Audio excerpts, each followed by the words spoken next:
Elvis was halfway through Love Me Tender when a small voice from the crowd shouted something that made him stop mid-verse. The entire arena went silent.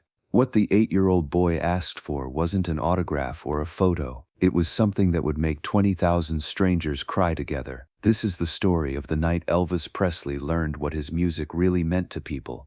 It was March 8, 1974, at Madison Square Garden in New York City. Elvis was in the middle of his second show of the evening, and the energy was absolutely electric. He'd already worked the crowd into a frenzy with Jailhouse Rock, Hound Dog, and Burning Love. Now he was settling into the slower, more intimate part of his set.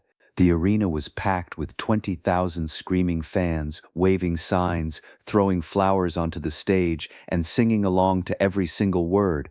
But what none of them knew was that in the fifth row center section sat an 8-year-old boy who was carrying a weight that no child should ever have to carry.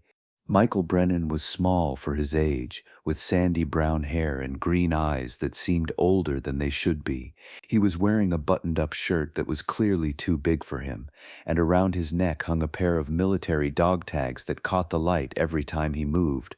Those dog tags had belonged to his father, Sergeant James Brennan, who had been killed in action in Vietnam on November 12th. Michael had been only 5 years old when his father died, and the truth was he barely remembered him. Just fragments, really. The smell of aftershave, a deep laugh, strong hands lifting him into the air. But there was one memory that stood out above all the rest. His mother had told him that before his father left for Vietnam, he used to sing Love Me Tender to Michael every night before bed. It was their song, their special connection. And according to the letters his father had written home, he'd listened to Elvis's music constantly in Vietnam. It gave him comfort. It reminded him of home. It reminded him of his son. Michael's mother, Catherine Brennan, had been saving money for almost a year to buy these tickets. She worked 2 jobs as a nurse and a waitress, and every spare dollar went into a coffee can hidden in the back of the kitchen cupboard. She wanted to give Michael something special, something that would connect him to the father he'd never really known. When she finally had enough money for 2 tickets to see Elvis at Madison Square Garden, she sat Michael down and told him the story. She told him how much his father had loved Elvis, how he'd played Elvis records in their tiny apartment, how he'd sung Elvis songs while doing dishes, how the last letter he'd sent home from Vietnam mentioned that he'd traded a week's worth of cigarettes for a battery-powered radio just so he could listen to an Elvis special that was being broadcast. Michael had listened to all of this with wide eyes, and then he'd asked his mother a question that broke her heart. "Mama, if I hear Elvis sing, will it be like hearing Daddy?" Now, sitting in that arena with his mother beside him, Michael was mesmerized. He'd never seen anything like this before. The lights, the music, the thousands of people all united in their love for this one man on stage. When Elvis began playing the opening chords to Love Me Tender, Michael felt something shift inside his chest. This was it. This was the song his father used to sing to him, the song that connected him to a man he barely remembered but desperately wanted to know. Elvis's voice filled the arena, smooth and tender and full of emotion. "Love me tender, love me sweet, never let me go." Michael started crying. Not loud, dramatic sobs, but quiet tears that rolled down his cheeks and dripped onto his father's dog tags. His mother put her arm around him and pulled him close. She was crying too. And then something inside Michael snapped. Some combination of grief and longing and desperate need just overwhelmed him. Before his mother could stop him, before he even knew what he was doing, Michael stood up on his seat and shouted at the top of his lungs, "Elvis, please, my dad's favorite song." Elvis stopped singing, just stopped right in the middle of the verse. He looked confused for a moment, squinting into the bright stage lights, trying to figure out where the voice had come from. The band, uncertain what was happening, gradually stopped playing. One by one, the instruments fell silent until there was nothing but the sound of 20,000 people breathing and the faint hum of the amplifiers. The entire arena began to quiet down as people realized something unusual was happening. This wasn't part of the show. Michael, still standing on his seat, was now visible to everyone around him. His mother was trying to pull him down, embarrassed and worried, but Michael wouldn't sit. Elvis walked to the edge of the stage, his hand shading his eyes as he tried to see into the crowd. "Son," he said, his voice carrying clearly through the arena's sound system. "What did you say?" Michael's voice was shaking, but he shouted again, louder this time. My daddy loved this song. He died in Vietnam. The words hung in the air like a physical presence. You could feel the entire atmosphere of the arena shift. The screaming fans went silent. The people who had been waving and cheering suddenly became very still. Elvis stood at the edge of the stage, and even from a distance, people could see that his expression had completely changed. "What's your name, son?" Elvis called out. "Michael Brennan," the boy shouted back. "My daddy was Sergeant James Brennan. He died listening to your music." Elvis was quiet for a long moment. He turned and said something to Charlie Hodge, his longtime friend and guitarist, who was standing nearby. Charlie nodded, and Elvis turned back to the audience. "Ladies and gentlemen," Elvis said, his voice now soft and serious, "I need you to bear with me for a moment. There's a young man out here who needs something more important than this show." The crowd was completely silent now. You could have heard a whisper from across the arena. Elvis pointed directly at Michael. "You, son, Michael Brennan, I want you to come up here, right now. Will you do that for me?" The crowd erupted, not with screams this time, but with supportive applause and shouts of encouragement. "Go on," someone near Michael shouted. "Go up there, kid." Michael looked at his mother, terrified. Catherine, tears streaming down her face, nodded and squeezed his hand. "Go," she whispered. "Your daddy would want you to go." Security guards appeared almost immediately, helping Michael make his way through the crowd and toward the stage. The walk felt like it took forever. Michael's legs were shaking so badly he could barely stand, let alone walk. His heart was pounding so hard he thought everyone could hear it. When he finally reached the front of the stage, Elvis himself reached down, his famous ringed hand extended toward the little boy. "Come on up here, buddy," Elvis said gently. "I got you." Elvis pulled Michael up onto the stage, and suddenly the boy was standing in front of 20,000 people, blinded by spotlights, his small body trembling. But Elvis put his hand on Michael's shoulder, steady and reassuring. "It's okay, son," Elvis said quietly, close enough that only Michael could hear. "You're safe up here with me." Then Elvis raised his microphone and addressed the crowd. "Folks, this is Michael Brennan. Michael is 8 years old, and his daddy was a hero. Sergeant James Brennan died serving our country in Vietnam, and Michael here tells me that his daddy loved music. Is that right, Michael?" Michael nodded, unable to speak. Elvis knelt down so he was at eye level with the boy. "Can you tell everyone what song your daddy used to sing to you?" Michael's voice was barely a whisper, but the microphone Elvis held between them picked it up. "Love Me Tender." He sang it every night before bed, before he went to war. Elvis closed his eyes for a moment. When he opened them, they were wet with tears. "That's a beautiful song, Michael. It's one of my favorites, too.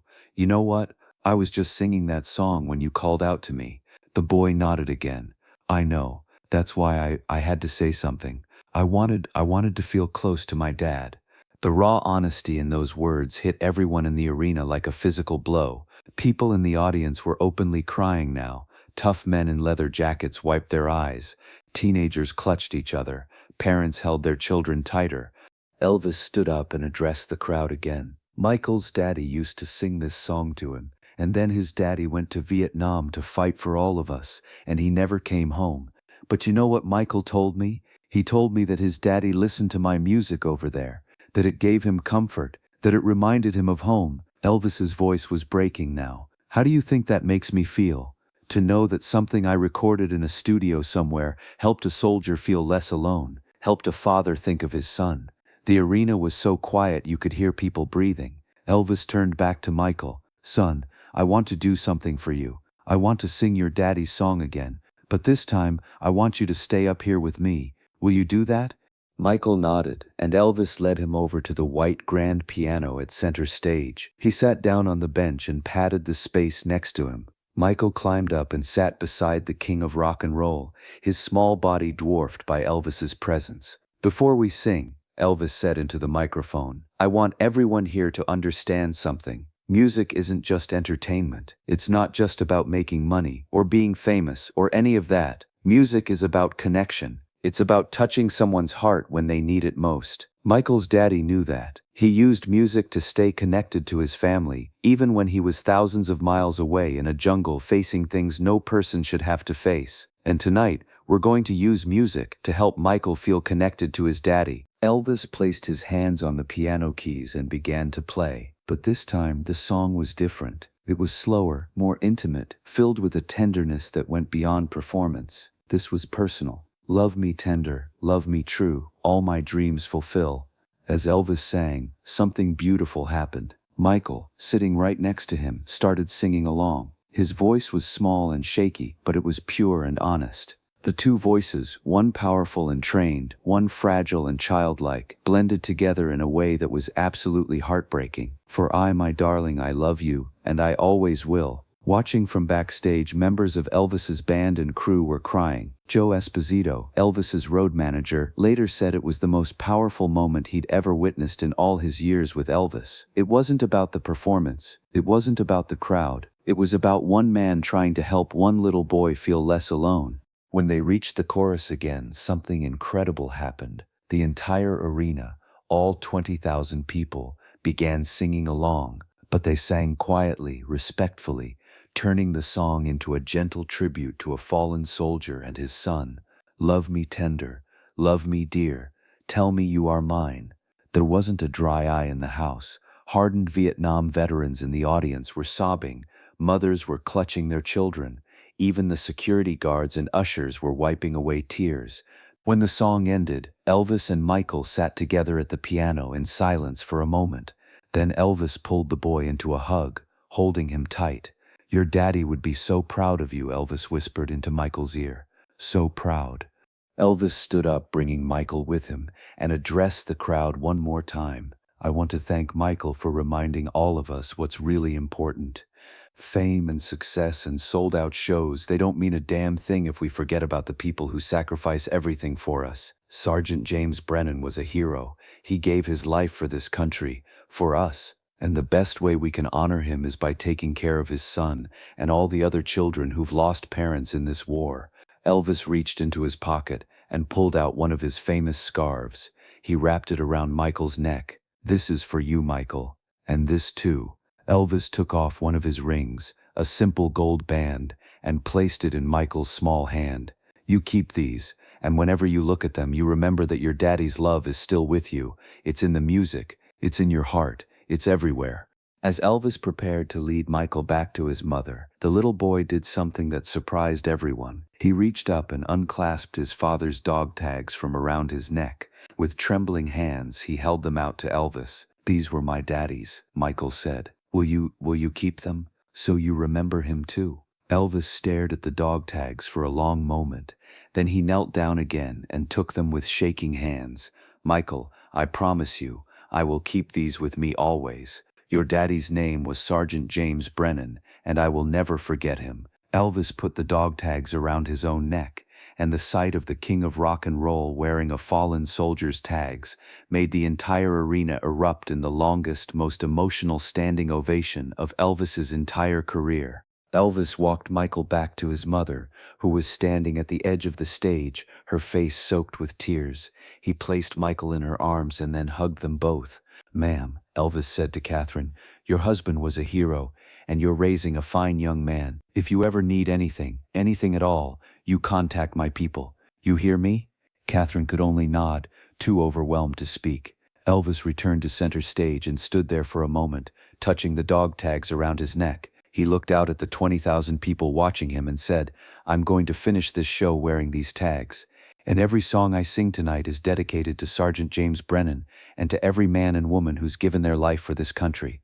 True to his word, Elvis performed the rest of the concert wearing Sergeant Brennan's dog tags. Every song seemed to carry extra weight, extra meaning.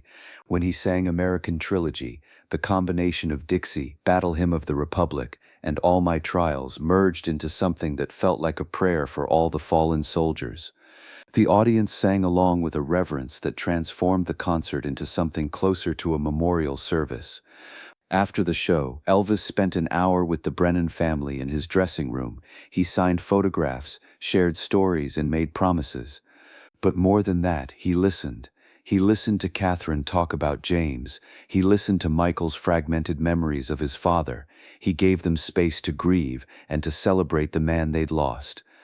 What nobody in that arena knew that night was that Elvis's gesture would have consequences that reached far beyond a single concert. Word of what happened spread quickly through the veteran community. Within weeks, Elvis began receiving hundreds of letters from families of fallen soldiers, from veterans struggling with the aftermath of war, from children who'd lost parents. Elvis read every single letter, and he responded to many of them personally. He started a quiet, unofficial tradition of honoring military families at his concerts, always keeping an eye out for service members in the audience, always ready to acknowledge their sacrifice. He donated money to veteran support organizations, though he insisted it be done anonymously, and he kept Sergeant James Brennan's dog tags with him everywhere he went for the rest of his life.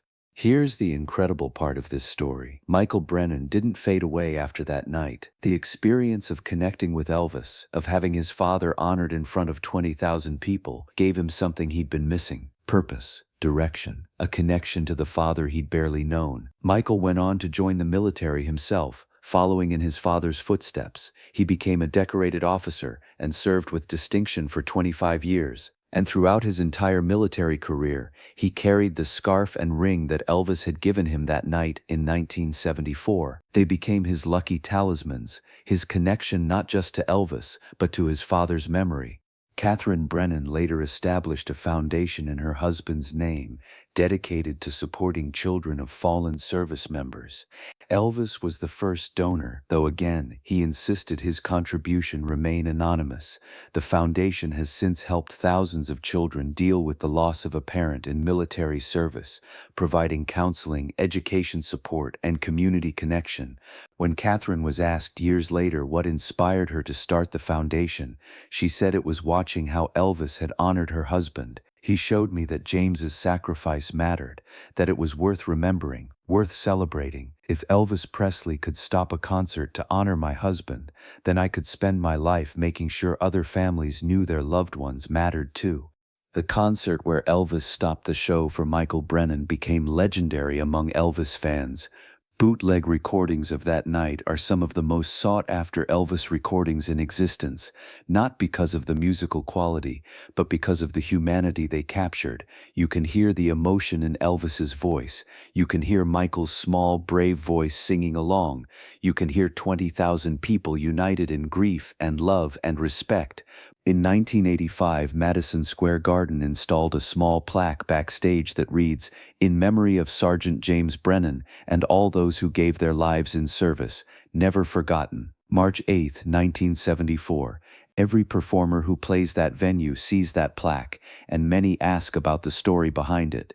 When they hear about Elvis and Michael, something changes in how they approach their performances. Because the story of that March night reminds us all that we never know who's in our audience. We never know who's carrying grief, who's desperately searching for connection, who needs a moment of recognition to help them carry on. Elvis's bass player, Jerry Sheff, said years later that the experience changed how he thought about music. "Before that night, I thought we were just entertainers. After that night, I understood we were healers. Every note we played had the potential to touch someone who was hurting. That's a responsibility you don't take lightly." The story of Elvis and Michael Brennan teaches us something profound about the power of acknowledgement. Michael didn't need Elvis to bring his father back. He didn't need a miracle. He just needed someone to recognize his pain, to honor his father's sacrifice, to make him feel less alone. And Elvis, despite his fame and his busy schedule and the pressure of performing for 20,000 paying customers, chose to give that to him. He chose compassion over convenience. He chose connection over performance. He chose to be fully human in a moment when it really mattered. Michael Brennan is now in his late 50s. He's retired from the military, married with 3 children of his own, and he still has the scarf and the ring Elvis gave him that night. They sit in a shadow box in his home office, alongside his father's other dog tags and his own military decorations. When Michael's children ask him about that night, about the time he met Elvis Presley, he tells them the whole story. But the lesson he emphasizes isn't about meeting a celebrity.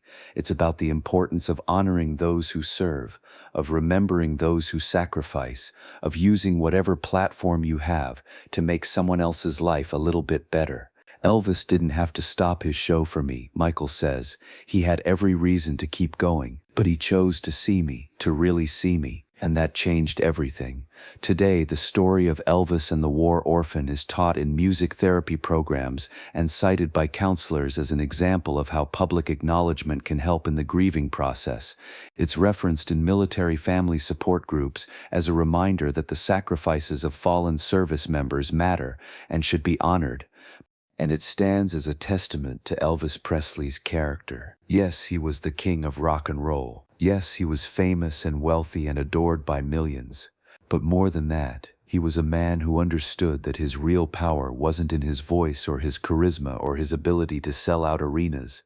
His real power was in his capacity for empathy, for connection, for using his platform to lift up someone who needed lifting. March 8, 1974.